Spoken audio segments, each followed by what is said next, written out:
Good morning. We are about to begin. I'm sorry we're starting a little bit late, but I guess that accommodates those of you who might have suffered through some metro goodness this morning. Good morning and welcome to the Atlanta Council. I am Steve Grundman, a senior fellow here at the Council's Scowcroft Center for Strategy and Security.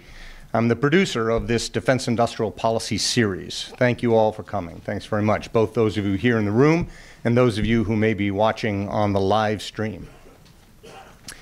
The purpose of this morning's event is to engage a discussion about implementing defense industrial policy. And to that end, we're going to hear first from the Deputy Assistant Secretary of Defense, Eric Chewning, who will make some prepared remarks teeing up the discussion. Following his presentation, Eric will be joined on the stage by three other distinguished voices on this topic. Carolyn Nowinski-Collins, the Chief Executive Officer of UI Labs. UI Labs is based in Chicago. Those of you who are following the nation's weather might know that they got a snowstorm last night. And so Carolyn was not able to be here in person. However, by the magic of telecommunications, she is going to appear on that screen and participate nonetheless.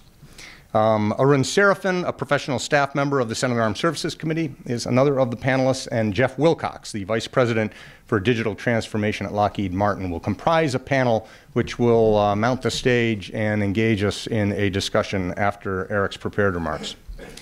The release in early October of the administration's report to the President on the Defense Industrial Base, it looks like this. It's entitled Assessing and Strengthening the Manufacturing and Defense Industrial Base and Supply Chain Resiliency of the United States, focuses attention on a number of its shortcomings, the shortcomings of the defense industrial base, and vulnerabilities which could adversely affect military preparedness and performance. There remain imperatives to shoring up fragile nodes in the supply chain and incentivizing the development of capabilities which the National Defense Strategy identifies as differentiating to future military capabilities. However, neither the report to the President nor the National Defense Strategy itself addresses in much great detail exactly how the Pentagon and the rest of government, for that matter, which is germane here, are going to respond to these imperatives. Accordingly, it is the purpose of this event to drill into what I might call the nuts and bolts of defense industrial policies. And we have the perfect panel by which to do that. Before we move to that substance, I have just a couple of administrative notes. One, I've indicated the agenda. Eric's going to make some remarks. We're going to have a panel discussion that I'm going to lead in the first instance and then take questions from the audience at or about 11:30. We'll have about 25 or 30 minutes within the agenda for questions from those of you in the audience. The event is on the record, needless to say. You can see some cameras in the back, and I've already indicated we're live streaming it. The consequence for the rest of you in the audience is that if I call upon you to offer a question during the Q&A, please wait for one of our staff to bring you a microphone and then clearly identify yourself and your affiliation before asking the question. Finally, note that we must conclude at noon, so I would ask all of you to join in helping me pace your questions as that hour approaches so that we can end on time. Today's event is the 14th in the Atlanta Council's Defense Industrial Policy Series. The series is an initiative to make a preeminent platform available to public officials and others who can address government's stewardship of defense industrial resources. Previous speakers in this series include the acquisition executives of the Army, Navy, and Air Force, and the Special Operations Command. Also the Secretary of the Air Force, now former Secretary of the Air Force, Deborah James, and the current Secretary of the Army, Mark Esper, have been speakers in this series. It shall suffice to say, the series is a further expression of what the Scowcroft Center's namesake, General Brent Scowcroft, had in mind for us, which is to be an institution which creatively cultivates a transatlantic constituency for strategic thinking about and practical solutions for the problems of international security throughout the globe. Today's discussion, I claim, about implementing defense industrial policy plays directly to that mission. And I want to thank again the entire panel for adding their names to the series' distinguished roster of alumni. Thank you. Okay, now let's welcome Eric Chewning.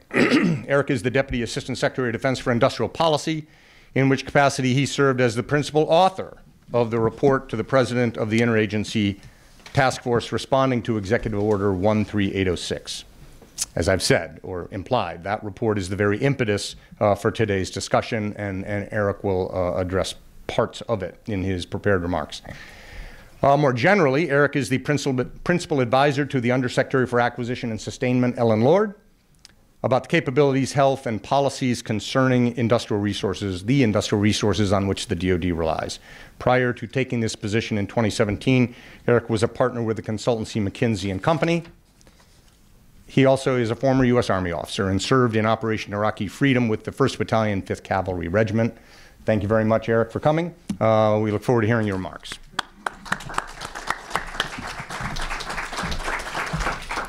Well, Steve, thank you, and thank the Atlanta Council for convening today's session and providing me with the opportunity to set the stage for our panel discussion with Jeff, Caroline, and Arun. I'd like to say I've had the pleasure with working with all of them on industrial-based issues, and I look forward to hearing their perspectives as well. So over the next 10 minutes or so, I'd like to do 3 things. 1, define and characterize defense industrial policy. The concept, not the organization, because the concept transcends any single office or authority. 2, I'm going to talk a bit about 5 different levers that we use to implement defense industrial policy. And then 3, I'll talk about how we're going to apply those levers in the context of the risks identified in the 13806 report. Now, to understand defense industrial policy, it's important to start with the National Defense Strategy.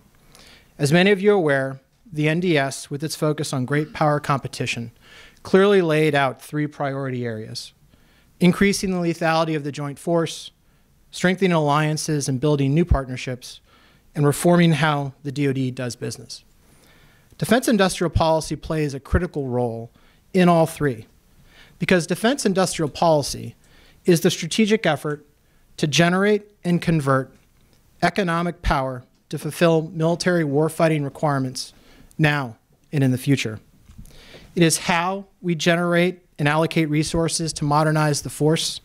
It is the means for strengthening our industrial base and industrial base cooperation with our allies and partners.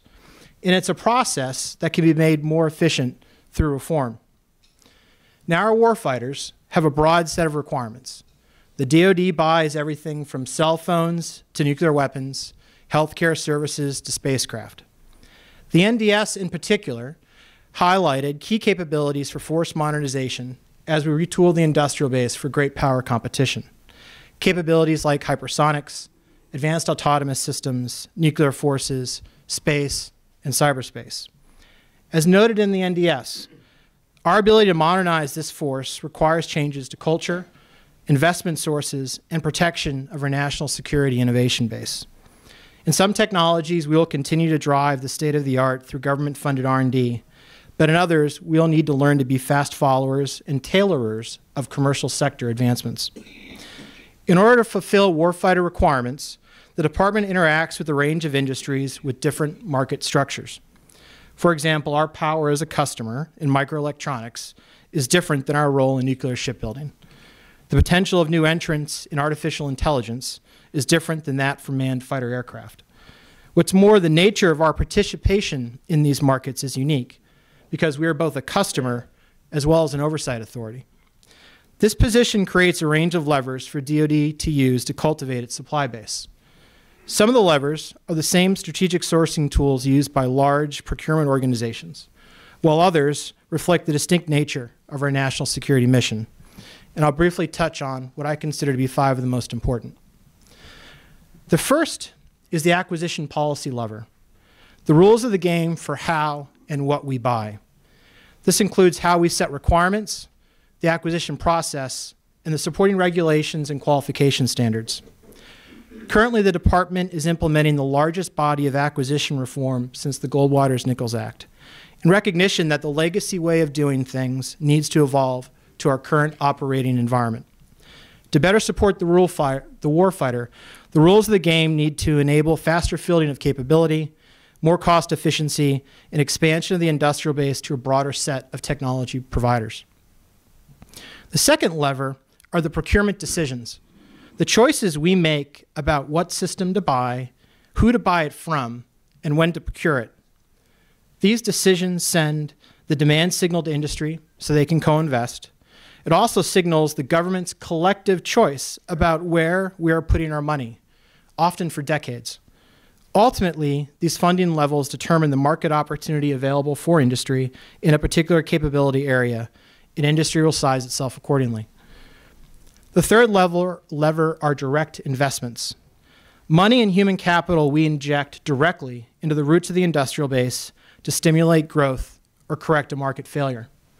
Examples include the Defense Production Act, Title I and Title III authorities, the Manufacturing Technologies Program, our Manufacturing USA Institutes, our Industrial Base Analysis and Sustainment Program, our Small Business Technology Transfer Program, our Small Business Innovation Research Program, as well as the work DoD funds through research in universities, as well as our national labs and our organic industrial base. And a key element of many of these programs is the public-private sector partnerships that they enable. The fourth lever is our ability to review business combinations that shape and affect national security. The two central authorities at play here are the Hart-Scott-Rodino Antitrust Act, that we work with the FTC and the Department of Justice, as well as the Committee on Foreign Investment in the United States, chaired by our colleagues at Treasury. And finally, our fifth lever, international trade, armament cooperation, and control. The government-to-government agreements to ensure supply of materiel, cooperation on military capability development, prohibition of companies from the national security supply chain, and control of technologies with military application. And so when we think about these five levers in the context of the 13806 report, the 13806 report started with a discussion around what we considered the five macro drivers creating risk within our industrial base: sequester and uncertainty around U.S. government spending, the decline of U.S. manufacturing capabilities and capacity, the adverse impact of U.S. government business practices and procurement, industrial policies of competitor states, most notably China, and diminishing U.S. STEM and trade skills. We then transitioned to a discussion of how these macro forces work together to create industrial-based risk, and that risk was characterized by 10 different archetypes. And I think it's in the context of the archetypes where it's important to talk about the levers, and the application of the levers becomes clear. So for example, two of the archetypes we discussed in the report were single or sole source providers. And there are some instances where it may make sense for the department to have a single or sole source provider based on the amount of money we're spending or the barriers to entry for a particular capability. But in instances where that doesn't make sense, we need to ask the first order question: why is only one company able to or qualified to provide a particular capability to the department? Could we pull a lever? For example, acquisition policy. Is there a specific defense unique requirement that is preventing other suppliers from entering the market? Could we harmonize this with something that's more commercial to lower the barriers to entry and expand the potential folks who could provide the capability? Or the procurement decision lever. Can we choose to use a different supplier than the one we've traditionally used? Recognizing that while that may create risk for a given program, it'll buy down risk across programs. Or is this market opportunity appropriately sized given our projected levels of procurement? And would we need to potentially increase what we're spending in a particular capability area to entice more market entrants? Direct investments. Can we use our Defense Production Act Title III authorities or IBAS funds to augment a business case to bring in and qualify a second supplier? Review of business combinations. Was there a consolidation event that reduced competition? Would there be potential consolidation events that would further reduce competition? And finally, from an international trade cooperation control perspective, are our allies qualified to provide the capability? And is there an opportunity for a security of supply agreement to buy down concerns we may have around access to that capability? So one can apply a structured approach like this across the risk archetypes. And it's the reason why we use the risk archetypes in the report. Quite simply, while we identified 300 discrete risks, there are others we didn't find. And these known unknowns are likely going to fall into one of these risk archetypes. And so by thinking about the application of the levers in the context of the risk archetypes, we create the pattern recognition and the institutional muscle memory necessary for dealing with the problems as they arrive. I think it's an important note about the report that it's just a snapshot in time, right? I think everyone who's managed a large industrial supply chain knows supply chain risks are constantly evolving. So it was a snapshot and a view as best we had when we had it, and it's going to be updated and reviewed as we move along. Risks will come, risks will go. The important is that we're building the institutional capability to address challenges as they evolve. Now, as I mentioned earlier, these defense industrial policy levers run across the Department of Defense as well as the interagency. So as a result, the value that a Defense Industrial Policy Office can create for the department in general, but specifically for my boss, the Undersecretary for Acquisition and Sustainment, is insight into the longitudinal view across the levers. A perspective that says, are we pulling them as an enterprise in a way to most effectively address the risks that have been identified? And if we're not uniformly pulling the levers, why? And can we do it better in a more coordinated fashion to address the concerns that we have in our ability to meet future and current warfighter needs? And with that, Steve, pass it back to you. That's great. Thank you. Thanks very much. All right. Let's right there, Eric. And hopefully we will have Carolyn join us. There she is. Hi, Carolyn. All right, well, that's great. I think that did exactly what I'd hoped for our purposes, which is tee up the discussion, give those of you who have not yet delved into the 13806 report. It's good. I like my coffee just the way it is. A preview. I think right, the archetypes is a key thread to be aware of and to help us understand what the administration's industrial policy is. So perfect setup. The rest of our panel, if you didn't figure it out, represent different perspectives on the same problem. A perspective of industry, a perspective from the Hill, a perspective from, let's call it the independent sector, or that is collaborating both with private and public entities in order to address some of these problems. Let me give, as I've offered that they do, each of the other panelists a few minutes to introduce themselves and their sort of core perspective on the topic before we begin a discussion. I've asked Jeff to start that. Jeff Wilcox, who is, let me give a little introduction here. It's okay, Jeff, right. Stand by. Okay. He's the Vice President, I said, for Digital Transformation at Lockheed Martin. In that capacity, he is responsible for leveraging emerging digital technologies to transform systems design, production, and sustainment operations of the company. Apropos of this conversation, he is also chairman of the Manufacturing Extension Partnership National Advisory Board of NIST, the National Institute of Standards and Technology, and serves on the Advanced Robotics for Manufacturing Board. Jeff. Outstanding. Thank you. So if I could, first, thanks to the Atlantic Council for convening this important conversation. If I could start with kind of historical overview, it's worth noting this isn't really a new conversation in many ways. It goes back a couple hundred years to Alexander Hamilton, who recognized early on the importance of a robust defense industrial base. Never used those words, but as the person who was in charge of acquisition, sort of, for Washington's Army, it was a big deal to him. And as Secretary of Treasury, when he reported to Congress with his third report on manufacturing, he really focused on the role of that defense industrial base for our security. But he also talked about its role in terms of prosperity. And I think that's important to keep in mind. We often have this conversation and talk about the defense industrial base, think about national security. But if you look at history, the aerospace and defense community, the defense industrial base, has really done a tremendous amount to advance our prosperity as well. You just have to look at things like the internet, through DARPA, global positioning satellites. The Apollo program drove the early chip industry. So this industry does what's at the edge of the possible. We do at the edge of what's really hard. And because of that, we end up introducing building blocks into the innovation ecosystem that can then be leveraged for U.S. prosperity. In a few hours, NASA is going to land the InSight lander on Mars, Lockheed Martin built. The technologies it takes to do that are incredibly challenging, and that ends up driving a lot of technology investment broadly in the U.S. industrial commons. So something to just sort of keep in mind as context.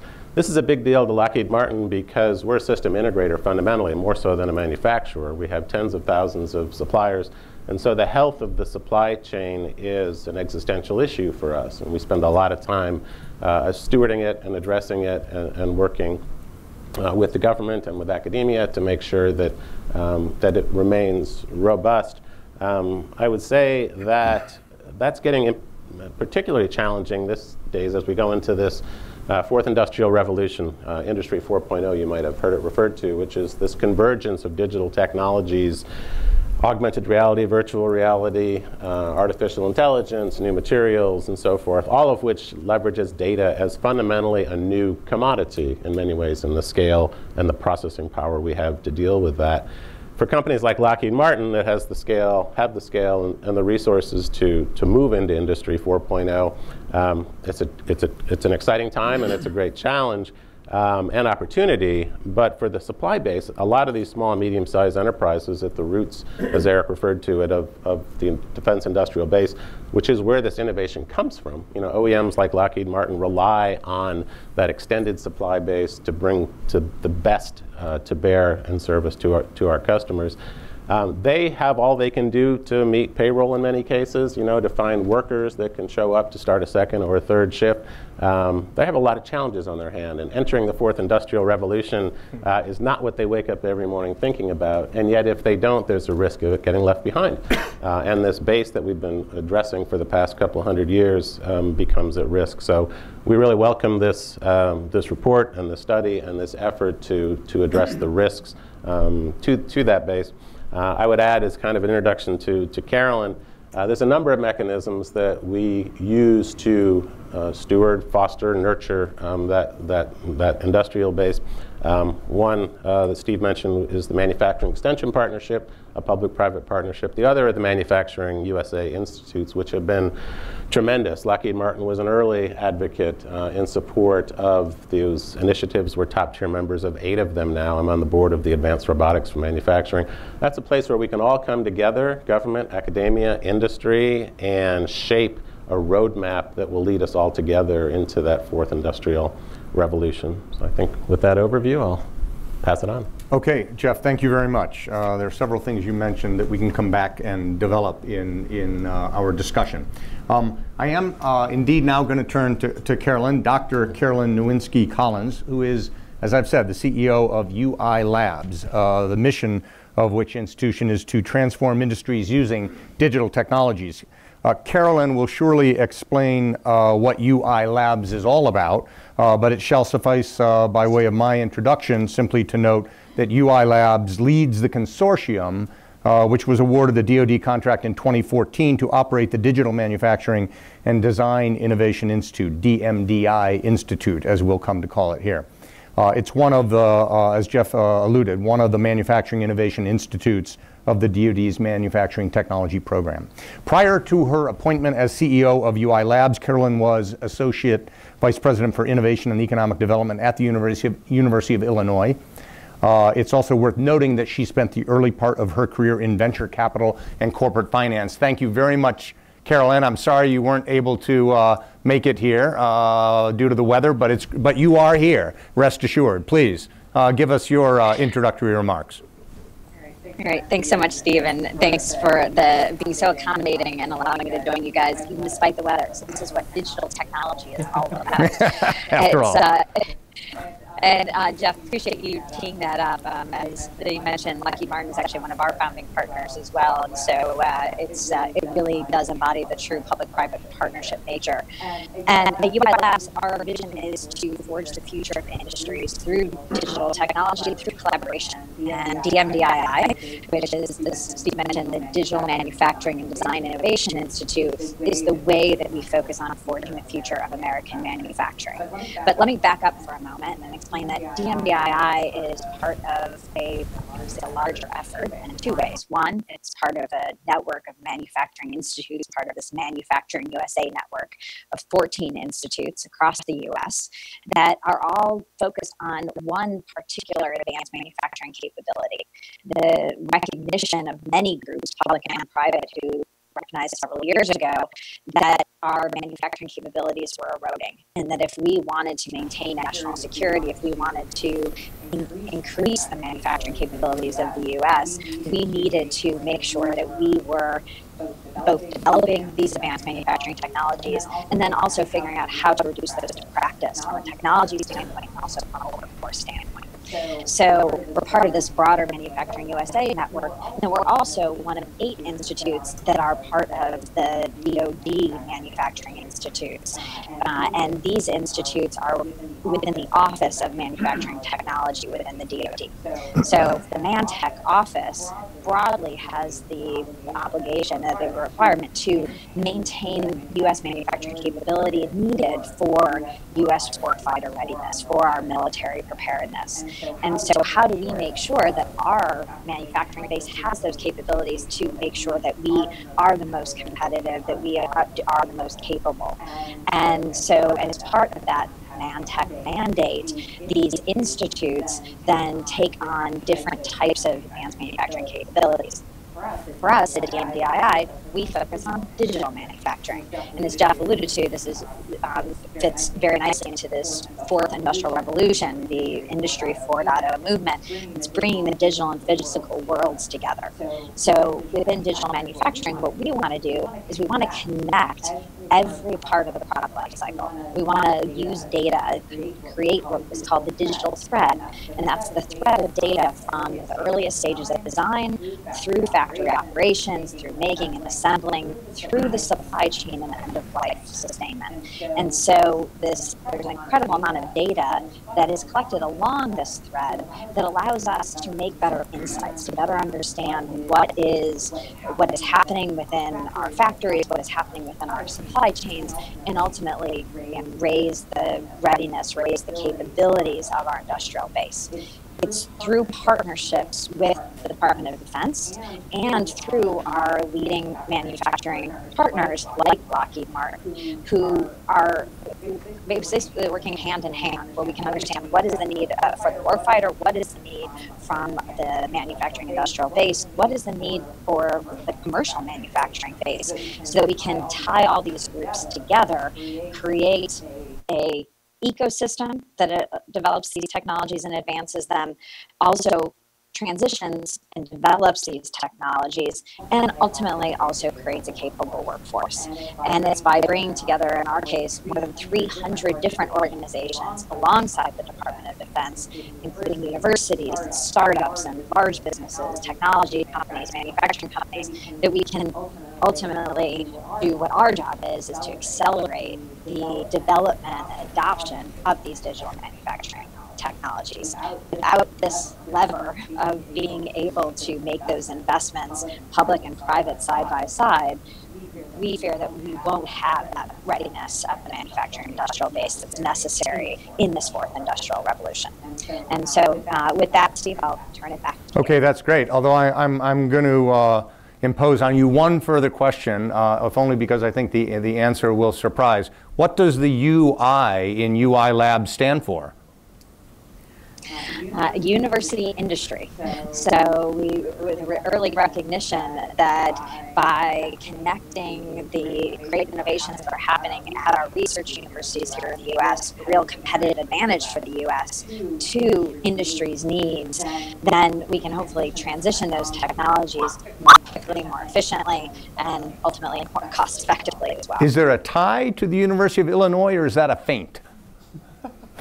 It's definitely a nod to the University of Illinois, and that University of Illinois was one of our founding universities, but today we have partnerships with over 45 universities and technical colleges. And so it really is that, that broad set of partners that are necessary for us to be able to do our job. And we don't believe that any one organization can solve this problem, and that it really is about bringing together the collective that allows us to accelerate this development and adoption that's going to be necessary. Okay, thanks. Thanks very much.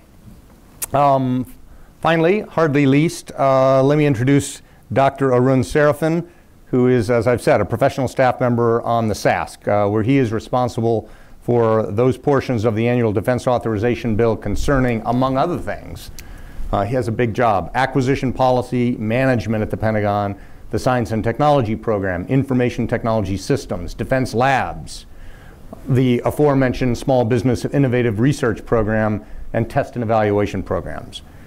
He also previously served in the White House Office of Science and Technology Policy as its Principal Assistant Director for National Security and International Affairs. Arun, give us the perspective of at least your experience, if not speaking for the whole of Capitol Hill, at least of your experience on Capitol Hill. Thank you, Steve. Thanks the Atlanta Council for having me here today. With your prodding, I will do my standard disclaimer. Nothing I'm saying here represents the views of all the people I've worked for in the past, or work for now, or will work for in the future. In fact, some of the things I say don't even reflect what I think. I'm just sort of trying out ideas on the crowd here, and we'll see how it goes. Excellent. This topic is very important on Capitol Hill, of course, and it's because I think it ties together two of our biggest drivers, jobs and national security. And there's no set of issues that focus a member's mind more than jobs and national security, unless Eric got into the business of working on healthcare outcomes also. And so therefore, you see a lot of activity on the Hill because of that nexus. The other thing about these sets of issues is that they're very local. Every member experiences dealing with the industrial base, dealing with manufacturing issues, dealing with the manufacturing workforce every time they go home. They hear about these issues from a wide variety of constituents, ranging from state and local government officials who are looking for federal investment, who are looking for federal partnerships, who are looking to strengthen their employment bases, to companies for the same reasons, to the actual workforce and labor itself. And then, of course, there's the overlay of the Department of Defense and important constituents like the depots and the shipyards and the arsenals, which the members all want to protect. And so therefore, you see the members very interested and active in this set of issues.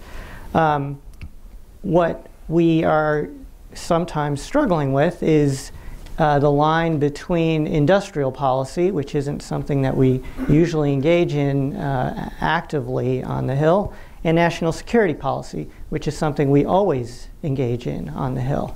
And so when those two things overlap, then it gets to be a very interesting set of policy discussions and debates.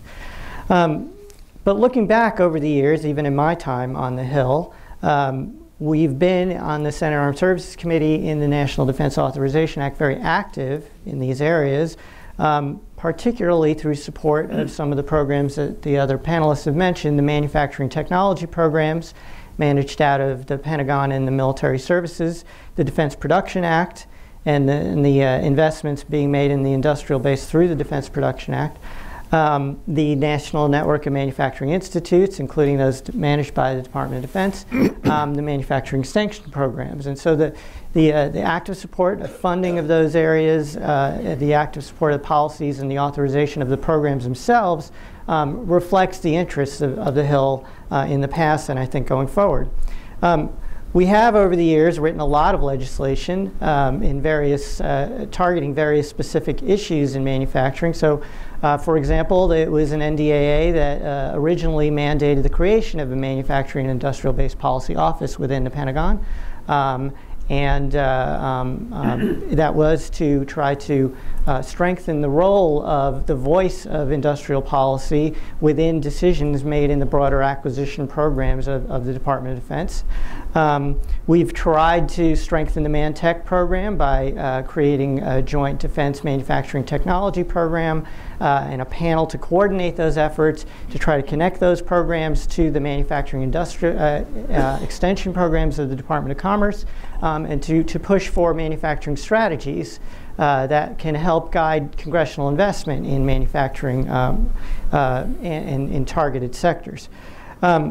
We've also focused on the workforce portion of the manufacturing and industrial base program, most recently through an initiative called the Manufacturing Education Engineering Program, which tries to connect university education programs to the needs of the future defense industrial base. And then in thinking about the organic industrial base, which is the depots and the shipyards and the arsenals, which represent the manufacturing strength within the Department of Defense. We've tried to strengthen the Pentagon's ability and the military services ability to hire the talent they need by promoting faster hiring authorities within the government to make them more competitive employer with the private sector. Another whole area of effort over the years has been in acquisition reform. This has been a perpetual effort on the Hill. And in the last few years, like Eric mentioned, there's been hundreds of provisions written to try to reflect the changing nature of both the global industrial base and the increasing speed by which technology is changing, to try to move Pentagon procurement processes in a way that sort of reflects that environment and that speed. We've tried to create faster contracting methods to connect the Pentagon to small businesses, to universities, and to non-traditional defense contractors, companies who don't usually work with the Pentagon, but are working in very important technical areas, things like cybersecurity and robotics and artificial intelligence. We tried to increase the flexibility of the existing procurement tools within the Pentagon. So the Federal Acquisition Regulation is not noted as being the most adept and agile way of buying things for the Pentagon, but it turns out there's a view on the Hill and a view in the Pentagon that that is an actual tailorable set of tools and processes, and we've tried to write legislation that point out some of the flexibility that exists within the Federal Acquisition Regulation that Pentagon officials, that contracting officials can use to try to get to the right company, to try to get the right product delivered at a fair price and in a timely fashion. And so you saw over the last few years a set of legislation that tried to push at those kinds of authorities and that kind of behavior. And then in terms of workforce, the real focus over the last few years has been hiring in the STEM world. So you see the Hill over the past few years has given enhanced authority to places like DARPA, the defense laboratories, I mentioned the depots and the shipyards, and cybersecurity, to try to make the government a more attractive employer to that highly sought after technical workforce. So then looking forward, the kinds of things I think that we're thinking about are probably summarized as more of the same. We're of course going to continue to tweak acquisition processes and practices as we see problems arising or previous legislation that needs to be adjusted to reflect the new needs of the Pentagon.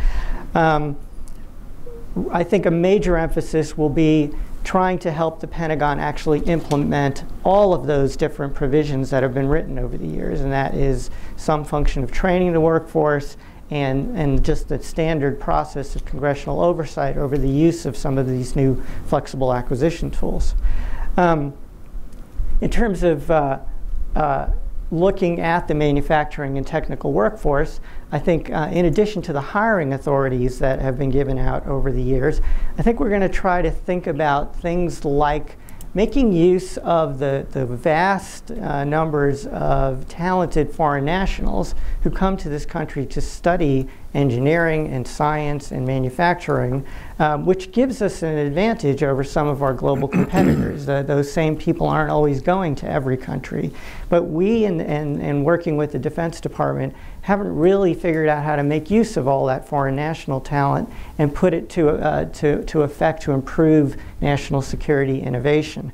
In the struggle for talent, I think one of the things that we're concerned about is that the government is at a standard and fundamental and maybe structural compensation disadvantage when thinking about hiring specialized talent in fields like artificial intelligence or robotics or advanced manufacturing with respect to the private sector. And so thinking about the compensation packages which would entice people to come and work in the public sector and the kinds of careers that people want in the public sector to work in these important fields. We are probably past the age where people want 30-year careers in the government anymore. So can we think about different employment strategies to hire people for shorter periods of time, make use of their talents and push forward technology, while at the same time making the government, and particularly the Department of Defense, a smarter buyer, a smarter regulator of these kinds of industries.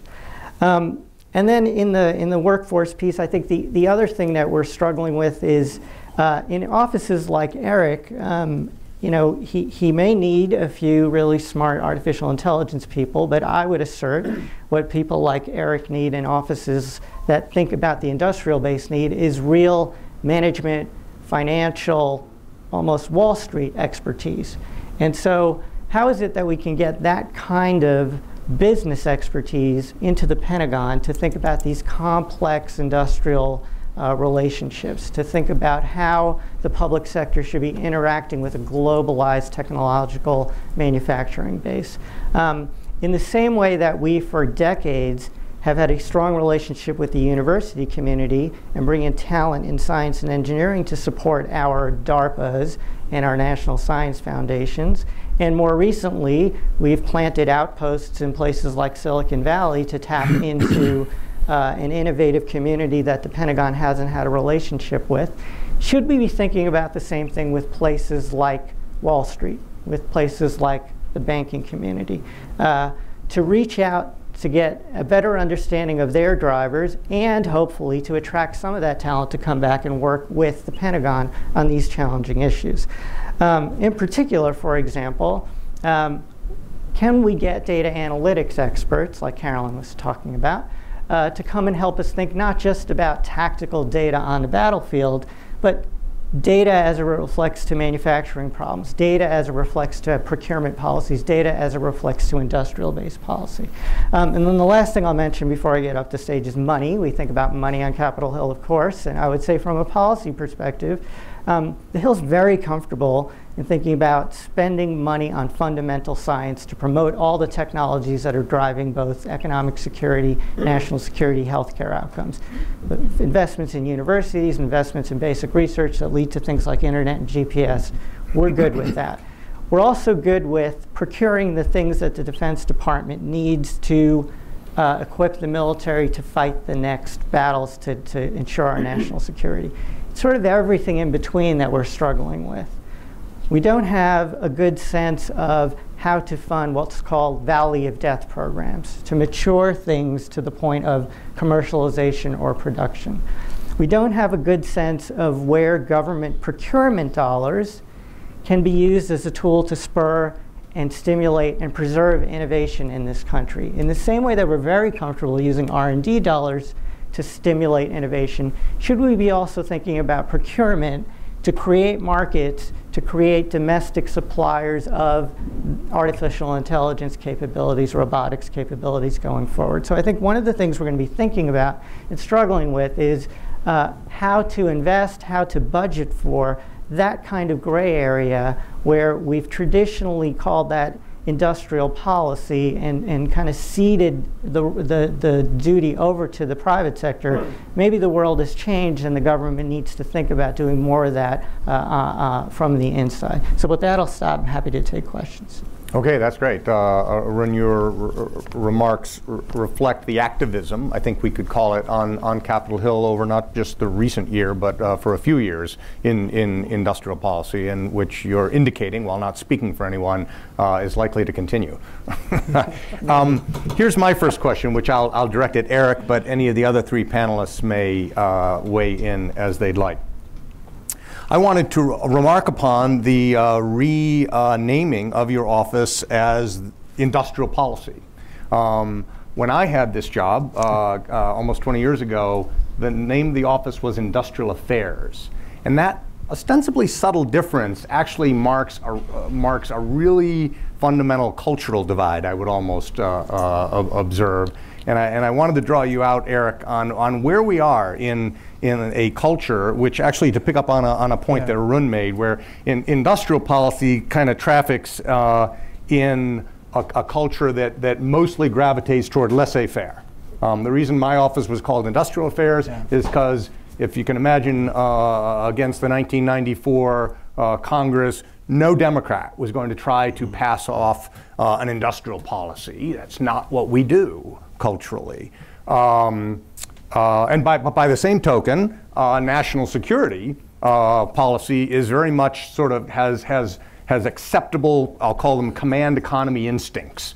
And so these two things are sort of in tension with one another, and I'm wondering, does the denomination now, forthrightly, of our office as industrial policy, does that mark a turn of the culture, at least in this administration? Yeah, and I think, so building on Arun's points and your comments, Steve, I think it does, right? So here's how I see it, right? So industrial policy, it's a bit of a false dichotomy to say, there's either this Politburo, top-down driven, centralized approach, or there's this Hayek, free market, no state intervention at all when it comes to the Department of Defense.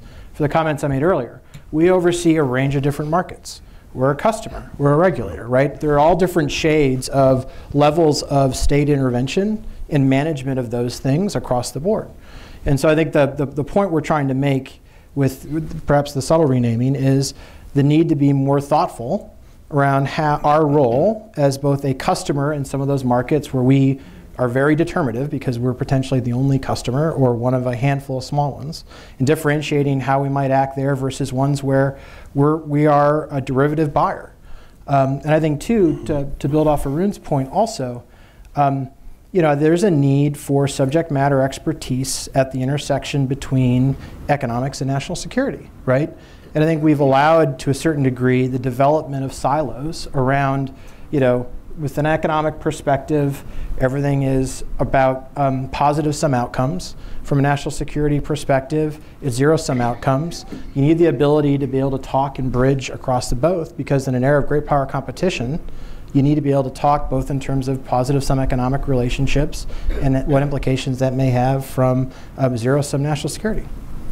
Let me actually insist, Arun, that you give us a sense of the temperature for industrial policy up on Capitol Hill, and then I will ask Jeff and Carolyn if you can account or testify, if you will, to any resistance to industrial policy, or if we can just put that behind us, which I'd like to think we could. And I think too, even if you just take away the term industrial policy and call it better supplier management. Right, because that's effectively what it is, right? Or industrial affairs. But I think there is an active component of it. Just the way if any of us were to walk into a global 50 industrial organization today and ask to say, can I see your strategic sourcing? Who is your strategic sourcing executive? It's a different person than who's running their category management and procurement activities. Sure. Because you need to cultivate a supply base. Right. Arun, what's the temperature on this topic, or am I hearkening to something we've gotten over? No, I think that's the resistance to the idea that the government can pick winners and losers in any kind of intelligent manner. It's still on the Hill. Having said that, if you invoke the phrase national security and the idea to do intelligent supply chain management, protection of the new technologies that are going to shape national security in the future, preserve the need for the surge production of whatever gear we're going to need into the future, then members get more interested. And industrial policy is always bad in the third person, right? That's his industrial policy. Right. Industrial policy back home tends to be more supported. So I think there is an appetite. How you talk about it and what kind of intervention are you actually specifically promoting. Carolyn, is there, just offer me your comments on this, particularly if you have an experience of having to overcome obstacles to what might be regarded as one of the main expressions of defense industrial policy. I think what we're hearing from our partners, and I'll say specifically our industry partners, is that we need to have an industrial policy. That, in fact, we, the U.S., are going to fall behind, not just from a national security standpoint, but from an economic security standpoint, if we don't do something. And I think where we see it, again, from the folks that we work with, is what other choices they have. What are the other alternatives? And the reality is we're dealing with global multinational companies who have a choice of where to go to do business and where to go to innovate. And if we give our industry base a choice, and that choice is easier for them to go get investment from China or from Germany or Singapore, name the country, rather than the choice to make that investment here in the U.S., where they can develop new innovations and, very importantly, transition those innovations. I think just what Arun was talking about in terms of that valley of death, if we don't have a policy that bridges that valley of death, and it says it's not just about developing new technologies, but it's how do you reduce those to practice and how do you get them into the hands of workers that are capable of using those technologies. And so I would say there's a real pull right now from the organizations that we work with to have this strategy, to have this policy in place that really allows us to really explain manufacturing still matters here in the U.S., and we are going to build a competitive, capable workforce and industrial base here. You know, Jeff, I think it must be said, or I'll say it, that the industry itself is sometimes resistant to defense industrial policy, particularly the big incumbents who, in one perspective, see defense industrial policy as creating competition. Again, I'd like to think I overplay this, but what's the perspective more generally in industry on industrial policy? Yeah, I think that the work policy versus outreach versus affairs is a bit of a red herring, personally.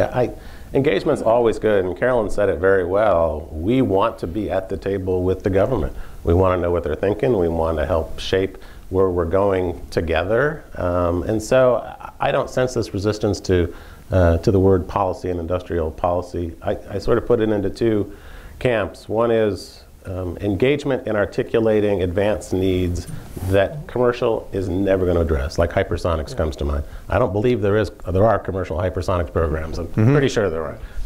So that's really important, that the government says we want to do these things. Nobody in the commercial world is addressing those. You know, let's fund them, let's address them, and I think that's really important. The other one is back to this being at the table conversation. One of the great things about the Manufacturing USA Institutes is you're at the table with the government.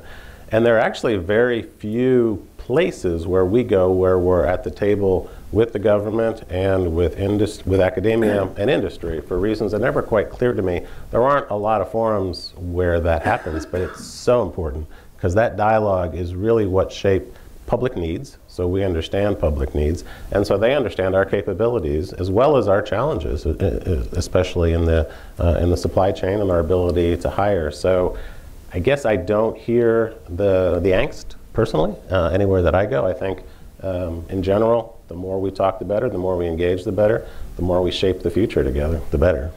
Well, I certainly agree it's a red herring, but I wanted to put the elephant right in the room from the go in case, lest we avoid talking about it.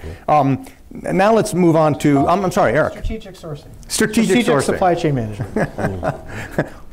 All right, yes, it is, right, it is. That's effectively what it is.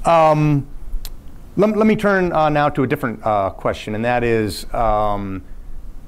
where you may see or anticipate and are dealing with a tension between, I'll cast it between Industry 4.0, which is sort of the 20th century industrial resources we need, if you will, among them, or it's a vision of 20th century industrial capabilities, and Industry, 1999.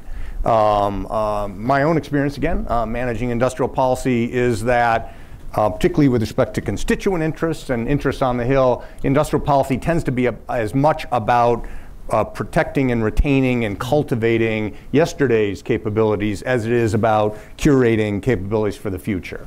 Do I get that wrong? Is that a tension? And how do each of you detect, witness it and work past it?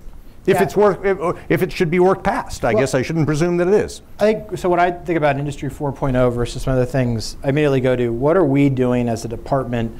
If you go back to that acquisition policy lever, to provide standard qualifications to unlock the role digital can have, not only for us, but then to a knock-on effect to the broader digital additive, that type of Industry 4.0 bundle of capabilities, so our broader manufacturing ecosystem. And so I view it in two senses. One, what's our role as a customer to help catalyze that activity in a way that's helpful for the broader U.S. manufacturing ecosystem? And then two, what investments are we making internally to be the benefits of the digital thread that we'll ask industry to put together? And so I think it'll be very easy for us to ask industry to move forward with an Industry 4.0 model.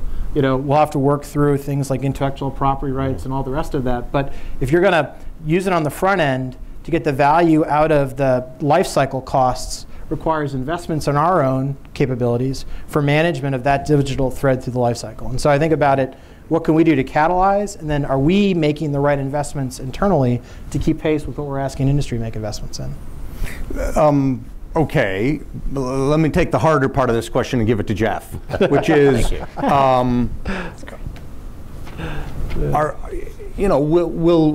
the realization of Industry 4.0 initiatives that you're responsible for at Lockheed Martin is part of their effect, if not their purpose, to put out of business, so to speak, maybe literally, 20th century capabilities that we can innovate around, essentially, or we can succeed with a 20th century solution, a software solution rather than a hardware solution, if you will.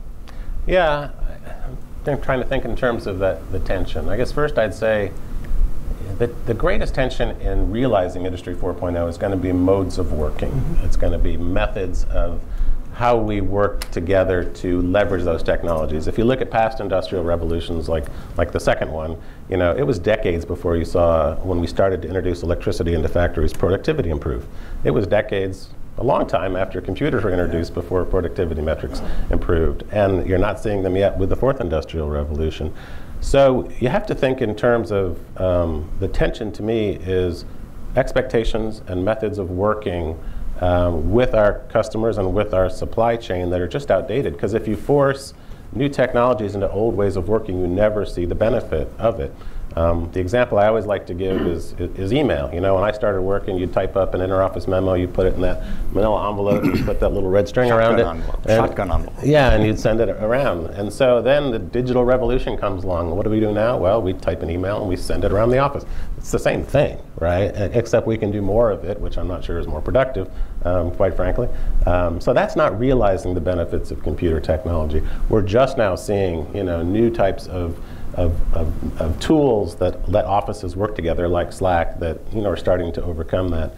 So, kind of a long way of answering your question. The tension is, can we accept and put into language, whether it's statute or policy, ways of working that lets us realize the benefits of this revolution. There's a number of cases where you might go to model-based development, which is using all digital for a certain product. But then your customer will say, well, that's great you did that, but you still got to provide me this artifact because you've been doing it for 20 years and I still need to see that particular artifact. And so you end up doing the work twice. That doesn't help productivity.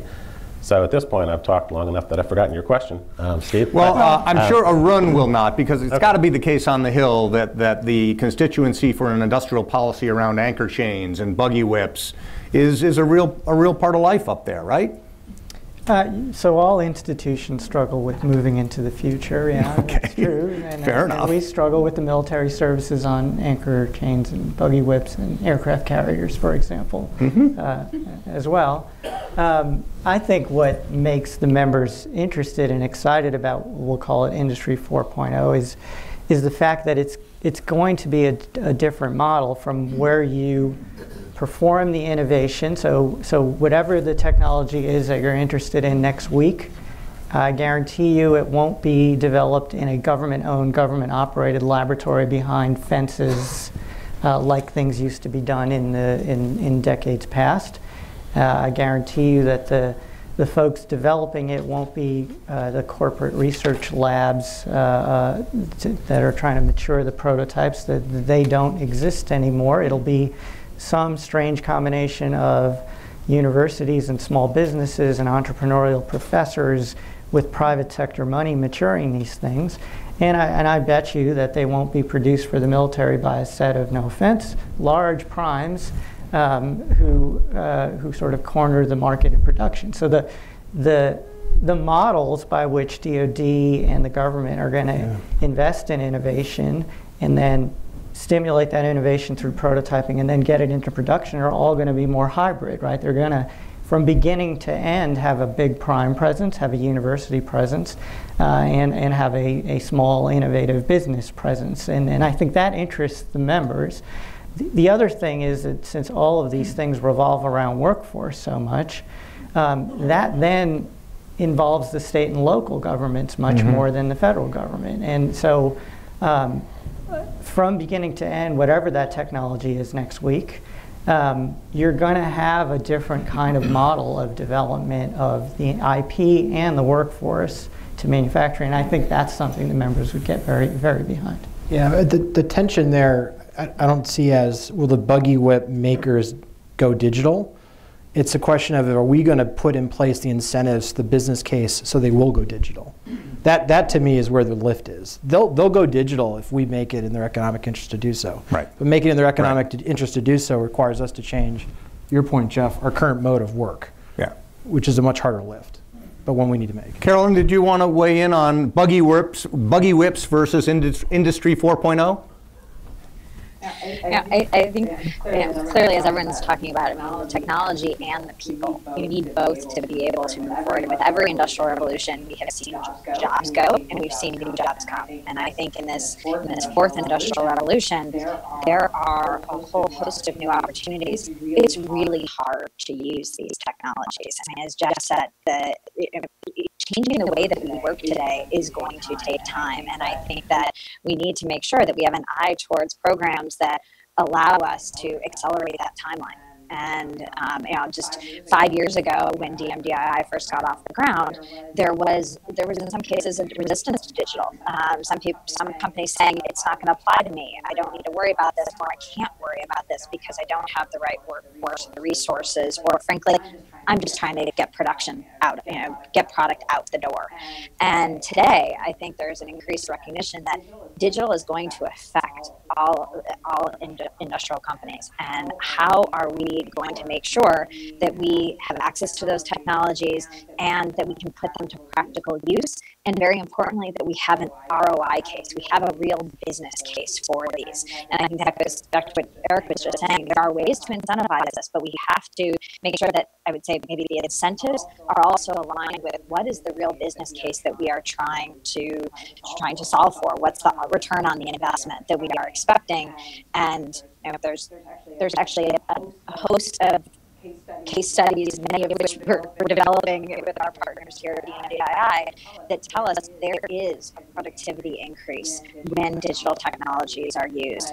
But it's not about one-to-one. It's a one-to-many, and that means that we've got to figure out a way so that many can have access to these new solutions. Well, it shall suffice to say, and then we're going to take questions from the audience, that if we can unabashedly embrace the idea that the government is going to incentivize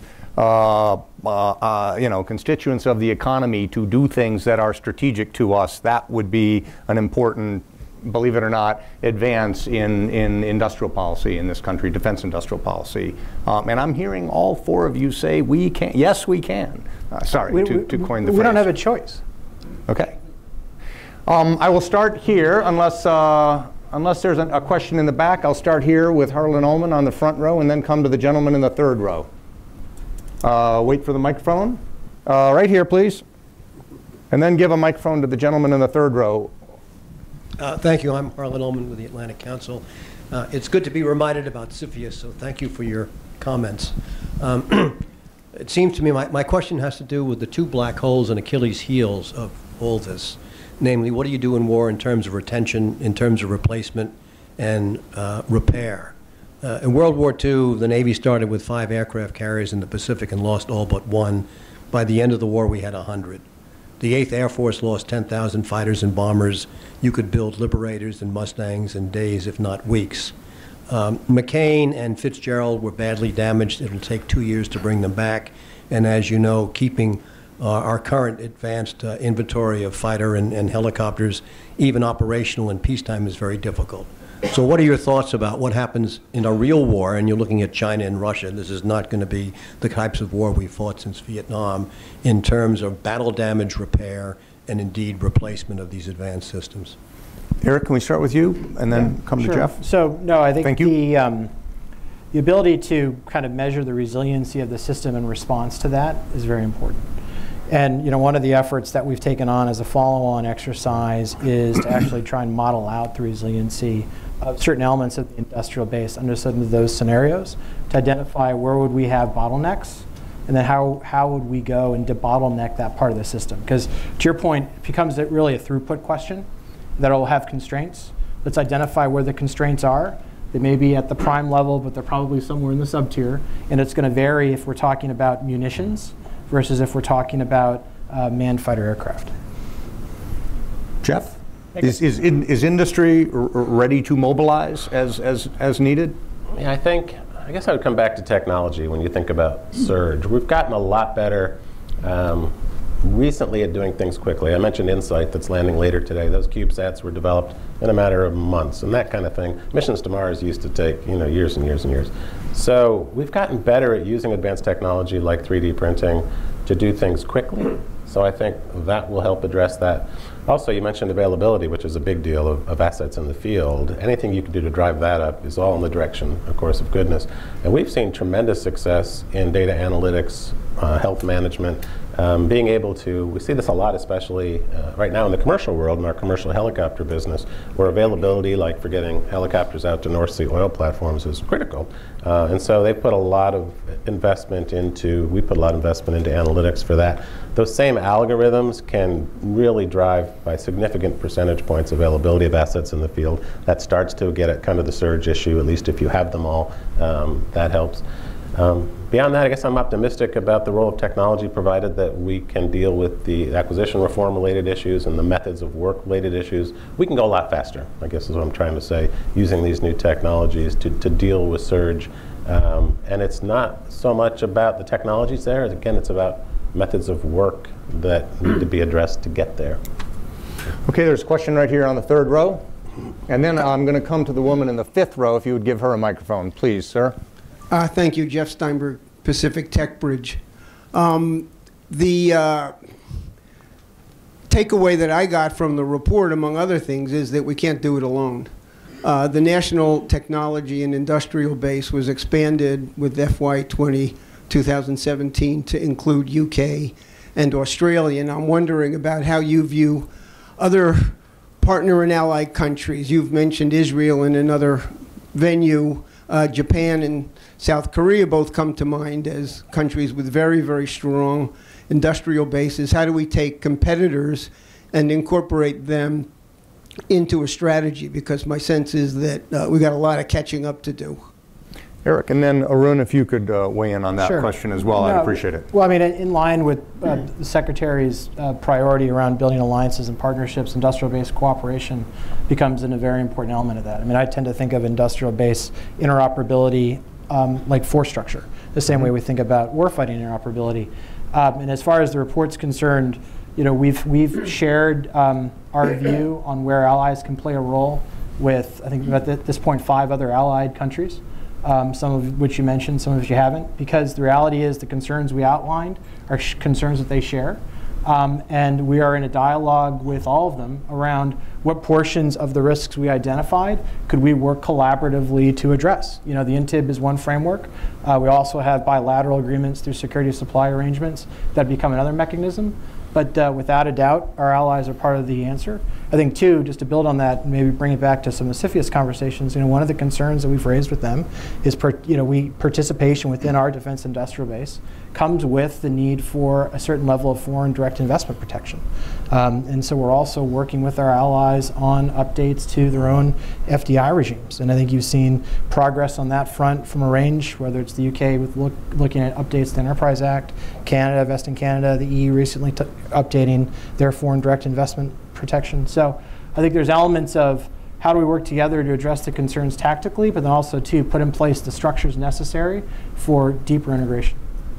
Arun, up on the Hill, using allied and even other industrial bases to help fill some of these gaps, is that going to go down okay? Yeah, so as you mentioned, the Hill has actually been supportive of expanding the concept of the National Technological Industrial Base in the past few years. The struggle is always going to be, the politics of spending money overseas and creating jobs overseas as opposed to jobs here. I mean, that's a big political driver. And then some of the issues that Eric has mentioned. So, I mean, if I'm short of technical workforce in this country to support innovation in this country, spending money overseas may or may not stimulate more development of that workforce in this country. That's an interesting question to ask. I think there's concerns with even our domestic small manufacturers and small businesses in terms of cybersecurity issues. And if you expand our industrial base to include other countries, does that mean then we have to worry about cybersecurity for all of those elements of our industrial base? And then on the financial investment side, so the CFIUS engagement with the domestic companies is already overwhelming and taxing to the government and its ability to track transactions, understand complex ownership. What does that do then if I expand the industrial base to these other jurisdictions? So the other piece, tying back to the previous question, is that if you do need surge production and repair in times of conflict, someone needs to explain to my bosses then what does this concept of a global industrial base mean in those kinds of periods. And that, tying back, Eric's trying to develop the modeling and simulation capability that can show what happens during those periods of conflict with this globalized industrial base. I think those will all be things that our members will have to consider if we try to expand it even further. You know, it must be said, or I feel compelled to say, that when in the summer of 2017, Executive Order 13806 was promulgated, some, among them me, saw it as a pretext for protectionism. Remember, it came in the context of other uses of Section 232 of the Defense Production Act, et cetera. And I want to be one of the first to say, I hope I'm not the first to say, that's not the way the report came out at all. The report acknowledges and open to the need, particularly for allied industrial bases, to participate in and serve as a strategic hedge, as a principal supplier and a strategic hedge in many of these things. And I really commend the administration for the way that ended up landing on its feet, in my opinion. All right, there's a question in the 5th row, and then that gentleman in the same row with the beard will get the next question. Please. Marjorie Spencer with Inside Defense. Mr. Chewning. We can't hear you yet. Hello? Okay, please put it right to your mouth. Okay, oh, Marjorie, this question is for Mr. Chewning. Marjorie Spencer with Inside Defense. We were reporting last week that BAE has some concerns about the CFIUS kind of expansion through FIRMA, and I wondered, I know that's a Treasury Department rule, but if your office is kind of getting involved, sort of related to this, allies involvement. Yeah, sure. No, we've had the conversation with BAE on that topic, as well as our other allies, and I think what I'd suggest to folks is what was implemented on November 10th was a pilot program for how we would exercise some of the new CFIUS regulation. We're going to go into a reg writing process over the next year where the finalized regs will be finalized. And so their concerns that they were raised is something that we're certainly taking into account, and we'll work with Treasury through the reg writing process to address it in a way that we think is consistent with our national security concerns. Let me take that question there from that gentleman, please, and then we'll come over to this side of the room and have a question from the gentleman on the 2nd row. Go ahead. Dylan Rittman, Congress. For the Defense Production Act and IBAS, do they typically have unallocated funds at the end of the year for emergency matters like CFIUS? And how long does it typically take to allocate money from those funds to the company? Okay. Again, we'll prevail upon Eric. And then, Carolyn, I'm going to ask you to talk about how the DMDI Institute is financed and how you experience that, if you will. Yeah, sure. So with the Defense Production Act, it's on expiring money. And so one of the things that I've asked the team since I've come into the role is increase our ability to get transactions done. I think prior to historically, it was almost 2 years on average where it took to see application of that, which in the modern sense just doesn't apply because your average company has about an annual capital allocation cycle. So my challenge to our team has been how do we reduce the time span necessary so it's relevant to a company's capital allocation cycle within a year. Take one step back and explain to the audience, what's a Title I, what's a Title III? Oh, sure. So Defense Production Act, Title III authorities are authorities that descend from the 1950s Defense Production Act, which are really designed for us to address shortfalls within the industrial base. It's a terrific authority. It was recently reauthorized in the last NDAA. And I think to make the most of it, we have to increase the speed by which we're able to deploy it. Mm-hmm. Okay. Carolyn, so it's not part of the Defense Production Act, but the Manufacturing Technology Program, of which DMDI is a part. How does the funding for that come to pass? Yeah. Sure. So when Manufacturing USA institutes were envisioned, it was designed to be a program that was truly a public-private partnership, so that for every dollar that the federal government invests, there's also a private match. I believe that across manufacturing institutes, what we've seen is actually $2 to $3 for every dollar the federal government has put in, and that's continuing to grow. So DMDII receives some amount of funding from the Manufacturing Technology Office through the Office of the Secretary. And then there's also funding that comes from our private sector partners.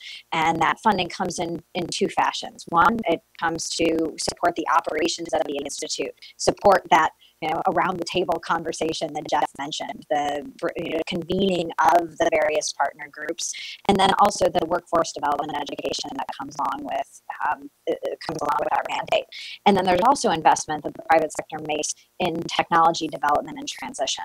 And so I would say what began as a way for the Department of Defense to seed invest or to kind of catalyze this private sector investment, we're now beginning to see a transition where the DoD is playing hopefully increasingly more of a partner and ultimately customer role, where we can work together to define, how can different advanced manufacturing technologies, in our case digital, solve the needs of the military services and agencies. And so increasingly, I think we're going to see more investment from DoD that's coming from the military services and agencies, with obviously still the partnership tie to the Office of the Secretary, to the Mantech office. Thank you. Arun, you wanted to put a tag on that. Yeah, please. I think that one of the elements of acquisition reform over the past however many decades that's been left out is the way the government handles money. And so if you had to think about how to best invest in innovation in a thing like biotechnology or software, moving it through prototype to production, how would you have the government budget for this? How would you have it spended? Would you actually come up with the arcane colors of money rules and financial management regulations that we use today? I would assert probably not. I think going forward, like we're talking about partnerships between universities and industries and government, we also need to think about how that money can be more sort of seamlessly flowed, even back to your original point, the timing of that, when that money can show up so that it's actually there when the opportunity presents itself. So I think going forward, we should all be thinking about, if I had to rethink financial management rules within the government, budgeting rules within the government, appropriations rules on the Hill, what would be a more optimal set of rules to let the military sort of stay ahead of these technologies? And hearkening back to a previous point you made, could we bring some people from finance, from commercial finance, Wall Street, venture capital, who can tell us what the barriers to the way we do it now are and how significant they are? There's a question here, and then that gentleman with the blue shirt will get probably the last question. Thank you. John Harper with National Defense Magazine. I have related questions, one for Mr. Serafin and one for Mr. Chewning. Mr. Serafin, can you kind of flesh out just a little bit how Wall Street and the banking community could contribute to defense industrial base policy and what SAS could do to facilitate that? And then one question. Go ahead, Arun. I think it's the kinds of things we've been talking about. That we need better understanding of how to think about a changing industrial base, and I would assert that expertise is sitting in places like Wall Street. We need to think about when targeted investments from the public sector is needed to shore up investments in the private sector, and at what point in the tech maturity pipeline you need to make those kinds of investments. What could places like the Hill or the Pentagon do? Well, we have a very good system of bringing in, like I mentioned, technical experts from universities to help support R&D innovation. We have a great system of using reservists to shore up talent needs in the Pentagon. Maybe we should be thinking about reservists who have the kind of business expertise that would allow for this kind of industrial base analysis or financial management analysis to reshape Pentagon policies going forward. By the way, it must be said, one of the reasons Eric is so effective in this job is that a part of his biography I didn't mention is before he was an Army officer, he was an investment banker. Last question. Rabinowitz, I'm retired. This is a question on industrial policy and incentivization given global manufacturing base. That is, in 1866, U.S. Congress adopted the metric system. And yet today we're still using the old system. Every mechanic has to own 2 sets of tools, And we've lost millions of dollars in failures because of conversion between the system. The federal government, the DoD, has the motivation and the leverage to get manufacturers to actually adopt the metric system. Is this happening? And if not, why not? Okay, Jeff, you're the guy whose bio has the word NIST in it. You've got NIST in your bio. It's true. Thank God for that. Yeah. Wow, I do. I have no idea. That's probably not the right answer from my panel. So we have the bulk of our products, of course, are made in the U.S., like roughly 93%. But we do have a global industrial footprint. We have Canada and the UK and Australia. So we've had to wrestle with these issues. And as you point out, there is a history which is replete with losses and expensive losses because of that failure. But as I do have NIST in my background, NIST has been playing an important role in establishing these standards, and I'm sure they'll continue to.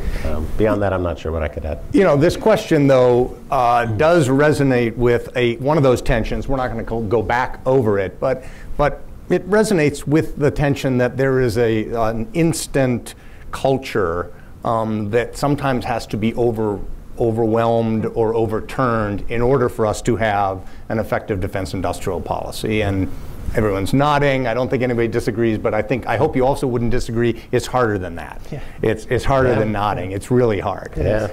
Okay, we are within a couple minutes of the end, and I wanted to give each of the panelists first a round of grateful applause. Truly, I'm grateful to each of you, but also an opportunity to give us a last word. I think we'll start over there in Chicago with Carolyn and with Eric. Carolyn, a last word? Thanks, Steve. I think something that's resonated through, I think, this entire panel is around connectivity and coordination. And I think that this is a real opportunity for us right now to be able to coordinate across the public sector, across defense, but also across the private sector and academia and small business, and begin to not just coordinate the programs, but also coordinate the people. And to the point you just mentioned, the culture change that's going to be necessary for us to really realize Industry 4.0 and the opportunities. So thanks for the opportunity to provide the comments today. Arun. Just thank you for the opportunity. The administration has put out and the Hill has directed a series of documents that have just recently come out, like Eric's study and the White House Advanced Manufacturing Plan and the National Defense Strategy Commission report. It'll be interesting to see how both the executive branch and the Hill turn those kinds of high-level documents into tactical policy actions, and so I think we're all looking forward to see how that plays itself out over the next 12 months or so. Yeah, this game is afoot. Publication of that document a month ago almost marks the beginning, hardly the end or any kind of a stopping point. Jeff? I'll close with my thanks as well. And I think workforce is something I don't think we talked enough about. If we had another hour and a half, I think we could. It features prominently in the report. Our limits to our ability to realize the benefits of this robust potential futures, it's going to be workforce. It's going to be training. It's going to be apprenticeship programs. It's going to be different ways of working. But we really have to fundamentally come together, look at things like certificate programs, alternate paths to careers.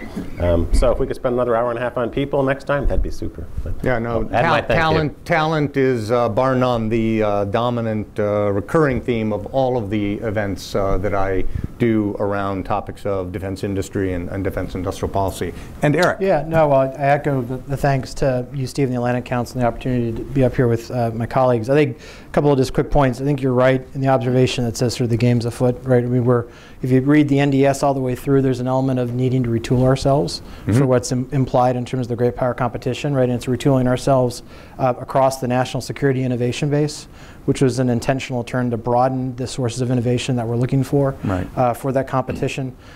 This report intentionally focused on the fight tonight. I think to Arun's comment, if you go to the 19 NDAA, there's a requirement to do the future look around future emerging technologies. So think of that as sort of an add to it, but the mandate was large enough we wanted to focus it on kind of an explicit thing. And then I think the third point I'd leave you with is, if you've got a resistance, for whatever reason, to the term industrial policy, just think of it in terms of strategic sourcing or strategic supplier management, which to your point around Wall Street, the expectation would be any large Fortune 500 wouldn't company do that? has to do that because it's just mindful in terms of how you cultivate a supply base. Right, right. So. All right, let's all go forth and be mindful about cultivating a great U.S. defense industrial base. Thank you very much.